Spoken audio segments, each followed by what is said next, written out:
Assalamualaikum warahmatullahi wabarakatuh. Good morning my students. Selamat pagi siswa-siswi Mister semua. Sudah lama Mister tidak membuat materi pembelajaran untuk kita melalui video karena memang untuk English alhamdulillah sudah selesai pembahasannya dari sejak minggu-minggu yang lalu. Namun kali ini kembali Mister akan membuat video pembelajaran untuk kalian dan fokus pembahasannya adalah ulasan materi di semester 2 ini dan wabil khusus atau fokusnya pada pembahasan kisi-kisi untuk penilaian akhir tahun ya. Jadi nanti silahkan disimak baik-baik agar nanti kalian ketika mengerjakan soal-soal pada penilaian akhir tahun nanti bisa mendapatkan hasil yang maksimal dan juga membuat kalian bahagia ya. Oke, baik, langsung saja untuk kisi-kisi pada penilaian akhir tahun untuk tahun ini adalah dari mulai lesson 11 until lesson 14 atau dari bab 11 sampai dengan bab 14. Oke, langsung kita mulai saja. Di bab yang ke-11 ini, lesson 11, the topic is at the restaurant. Nah, di sini ada dua pokok pembahasan di dalam bab ini ya, yakni tentang quantifiers dan juga number ya atau numbers. Tetapi di sini Mister lebih menekankan pembahasan untuk pada quantifiers ya. Quantifiers some, any, much dan juga many. Dan di sini hal-hal yang perlu kalian perhatikan ya dalam pembahasan quantifiers ini. Yang pertama adalah much ya. Much digunakan untuk benda yang tidak dapat dihitung, baik dalam kalimat pernyataan, kalimat negatif ataupun kalimat tanya. Jadi ingat yang Mister tandai atau Mister blok dengan warna mencolok ini adalah kata kuncinya, keywordsnya. Kalian perlu ingat ya. Jadi much berarti tidak dapat dihitung untuk benda yang tidak dapat dihitung. Contoh di sini kita lihat I drink much water every day ya. Kemudian quantifiers yang kedua adalah many, digunakan untuk benda yang bisa dihitung dalam kalimat pernyataan atau positif, kemudian kalimat negatif dan juga kalimat tanya. Di sini kalimat atau kata yang Mister blok dengan warna mencolok adalah bisa dihitung. Jadi kalian fokus kepada itu. Oke, contohnya I read many books in the library. Bisa dihitung. Kata bendanya adalah bisa dihitung. Di sini kata bendanya adalah book ya. Untuk benda yang lebih dari satu, cirinya itu biasanya diakhiri ditambahi dengan huruf S. Kita lanjut ke yang ketiga yaitu some.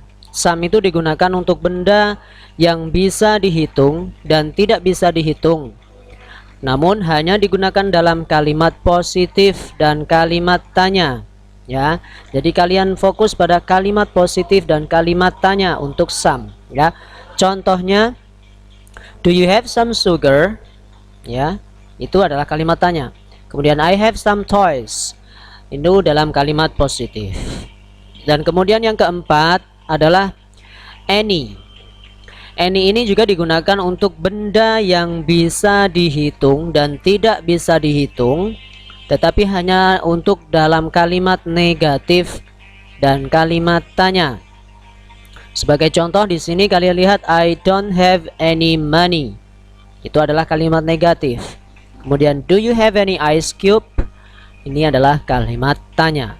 Oke, jadi untuk pembahasan quantifiers ini kalian fokus kepada keywords yang sudah Mister sampaikan di video ini. Jadi nanti kalau ada soal tentang ini kalian bisa langsung mengingat dengan cepat dan bisa menjawab dengan benar. Kita lanjutkan ke pembahasan lesson 12 at the bookstore. Di sini sebetulnya ada dua pokok pembahasan di dalam bab ini, tapi kita fokus untuk PAT-nya Mister fokus membuat soalnya dengan materi simple past tense dari lesson 12. Ya, jadi simple past tense tadi quantifiers, kemudian yang kedua adalah simple past tense ya. Untuk simple past tense pada bab ini fokus menggunakan kata kerja yang tidak beraturan atau irregular verbs. Nah, perhatikan hal-hal berikut. Yang pertama, simple past positif menggunakan kata kerja bentuk kedua. Ingat ya, ini poin-poin penting yang perlu kalian ingat. Simple past positif menggunakan kata kerja bentuk kedua. Kemudian pada bentuk negatif mendatangkan bantuan berupa did dan diletakkan sebelum not. Kita lihat langsung ke contoh biar kalian paham. Ini kalimat positif. I saw you last night. Ini saw ini adalah bentuk kedua dari see. See, saw, seen, ya.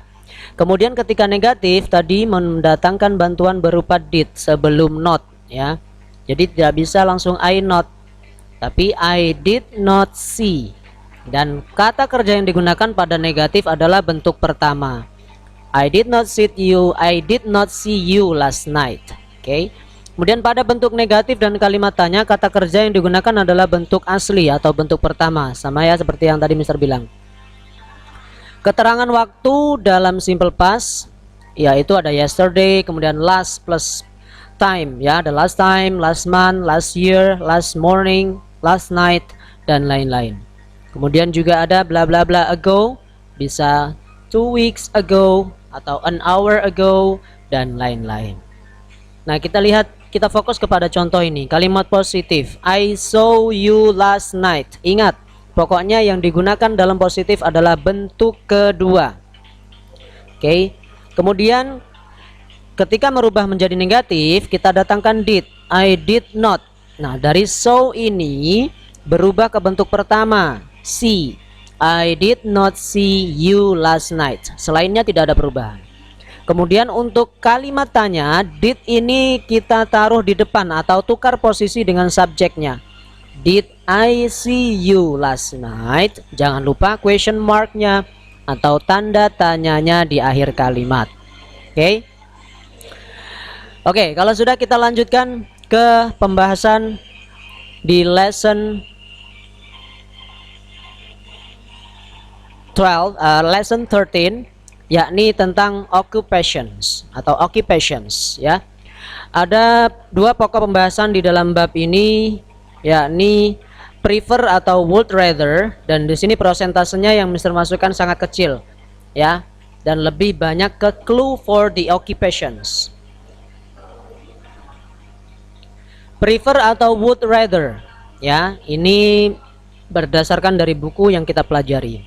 Setelah prefer itu menggunakan to dan kata kerja. Contohnya, I prefer to drink tea than coffee. Jadi kalian lihat setelah ya menggunakan to dan kata kerja. Pokoknya setelah prefer itu apa gitu ya. Berarti langsung diikuti oleh to dan kata kerja. Kemudian sedangkan kalau would rather itu menggunakan kata kerja. Contoh, I would rather drink. Jadi tidak ada to di sini. Than coffee. Kemudian ada juga yang bentuk lain setelah prefer menggunakan kata benda plus to. Contohnya, I prefer to be a mechanic than a postman. Ya, jadi setelah prefer menggunakan kata benda plus to. Jadi ada prefer to be. Kemudian setelah would rather menggunakan kata kerja, kata benda, dan then. Ini be di sini menjadi kata kerja, a mechanic. Ya, mechanic kata benda. Dan juga diikuti then. I'd rather be a mechanic than a postman. Nah, kemudian yang penting untuk di bab ini adalah kinds of occupations and the clues, ya. Jadi ciri-ciri. Perhatikan pada ciri-ciri sebuah pekerjaan dari kata-kata yang mendeskripsikan pekerjaan tersebut. Contohnya misalkan he is designs buildings. Dia mendesain atau membentuk sebuah bangunan. Maka pekerjaannya apa? Berarti he is an architect. Seperti itu. Atau contoh lagi, I'm helping people cut their hair. Saya membantu memotong rambut orang. I make their hair become neat and stylish. Saya membantu rambut mereka menjadi rapi dan juga stylish. I am bla bla bla barber. Dan juga di bab yang ini kalian perhatikan pula pekerjaan dan tempat kerjanya, tempat pekerjaan tersebut. Misalkan barber, berarti dia bekerja di mana? Maka barbershop, seperti itu. Kalau sekretaris di mana? Office dan lain-lain. Ya, berdasarkan yang ada di bab berapa? 13 ini di buku kalian. Kalian lihat ya. Oke. Kemudian yang terakhir adalah lesson 14